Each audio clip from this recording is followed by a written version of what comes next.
because we have a very exciting guest today in our Compassion in Action segment. And I think, as you all know, this segment is really meant to highlight members of our community who are putting their compassion into action in their daily life. And we like to showcase people who are doing this because it inspires all of us and gives us all ideas of things we can do. And so I'm very excited today to introduce you. And this person I'm going to introduce, I could be talking to you about multiple things that she's involved in, but we are going to focus in on one particular facet of her compassion in action for this segment. So let me introduce you to Freya Dinshah. She joined the she said she joined the American Vegan Society in 1960, soon after its founding, and has been its president since 2000. She's the editor of American Vegan Magazine and the author of The Vegan Kitchen, the first American cookbook with vegan in its title, and that was in 1965. She has been a key organizer of national and local events to promote compassionate, healthful living. And the AVS, the American Vegan Society, recently opened its brick and mortar American Vegan Center in Old City, Pennsylvania, in order to draw attention to the rich vegetarian and vegan history of the area. You can learn more about the events and activities at the Welcome Center. And the big highlight, which is coming up next weekend, is the annual AVS, American Vegan Society Garden Party. That's on May 29th. And it's happening at the headquarters in New Jersey, which is near Philly. So that's the formal bio. Give a wave, Freya. So nice for you to join us today.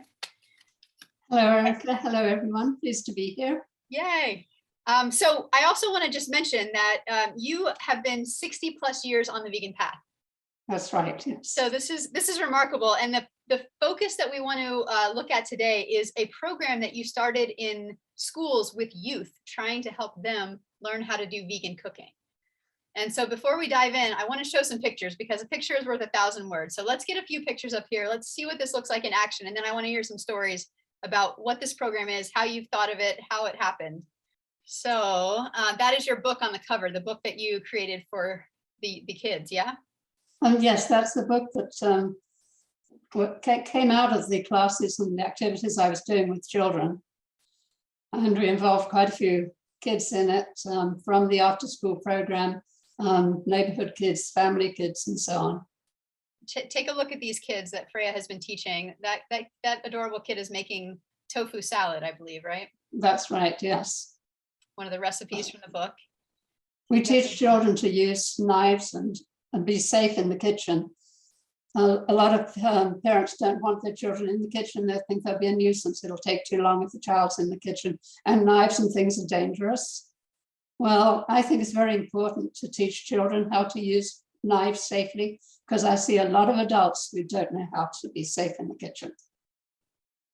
We introduce them to a lot of things that, may be commonplace to us, but in their surroundings, they don't have these foods. A lot of children have never had a date, and we just put a nut, a Brazil nut, in the center of a date and give it to them. They think it's marvelous.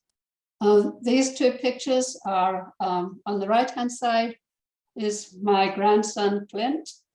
And on the left-hand side is Nardos. Nardos is from Ethiopia, and he joined our family 3 years ago.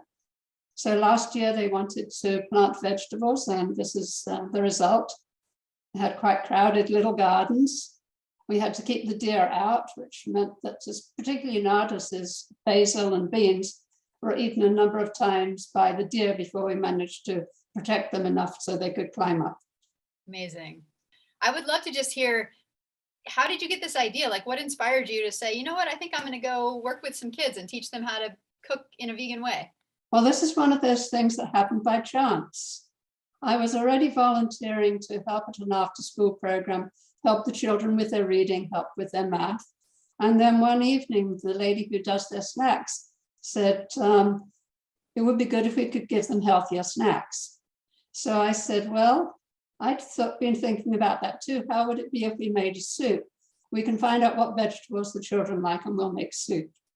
So the children said what vegetables they liked. I got them together. And the next day they each took turns preparing vegetables to put in this big soup pot. And they loved it. when their parents came to pick them up, we had plenty of soup. The parents could share it, but they were amazed to see their children enjoying vegetables. Yeah, probably not something they had seen at home very much. Probably not. So anyway, it went from there. I did it for about 10 years with that particular group. Wow. Sometimes weekly, sometimes monthly, but it made quite an impression on them. I know at least 2 of them became vegan in the long run. Wow. How old are some of them now? Well, the age range at the center is from age about 6 to 18.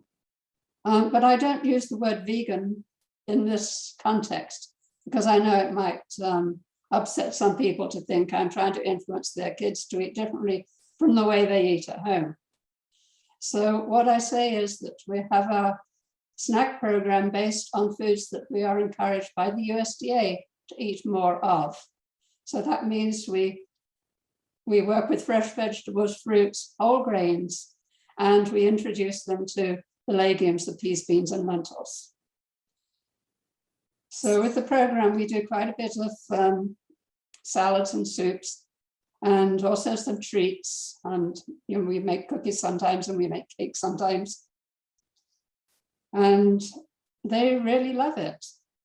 In fact, after an evening with them, I'm on quite a high when I get home, and so surprised and delighted that they enjoyed things so much.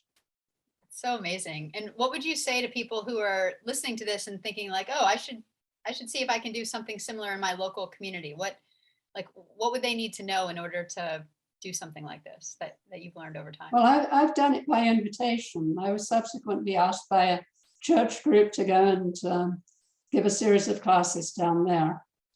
And I don't know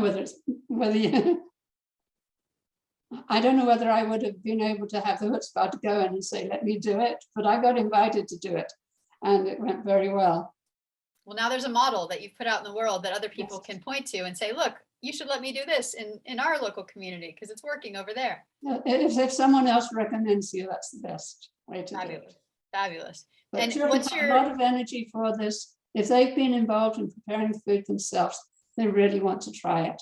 And one of the key things is not to have other foods that they're used to and might choose to eat in preference. So we don't have a lot of chips and things of that sort. But Right. It worked out very well and a lot of fun. Well, thank you so much for this beautiful work. And is there anything you want to say just about the Garden Party or the American Vegan Society while we've got you here on the screen? Well, it'd be lovely if some of you can come to the garden party. We do expect to videotape it, so there will be some something to see afterwards. We're very fortunate that Dr. Michael Clapper is coming to speak. In fact, we've had to postpone this garden party for 2 years on account of COVID, but every year Michael says he'll come and he will be here. And so Michael is one speaker and I am the other speaker, and I'll be talking about my 60 years of being a vegan. Amazing, amazing. And I just want to call out, Victoria wrote a comment in the chat. I'm going to read it out loud because it's such a beautiful comment. The American Vegan Society and Freya and her late husband Jay believed in me until I could believe in myself. They carried the torch of ahimsa and vegetarianism and veganism before anyone in this country had even heard of it. So that's massive tribute to you. Thank you for the pathways you've paved for the rest of us. Thank you, Victoria. All right. I remember typing letters to you when my daughter Anne was just a little kid, and she'd type all the X's on the bottom of the letter. Amazing. I remember those too. We've got some pretty profound history in this community. So it's so beautiful.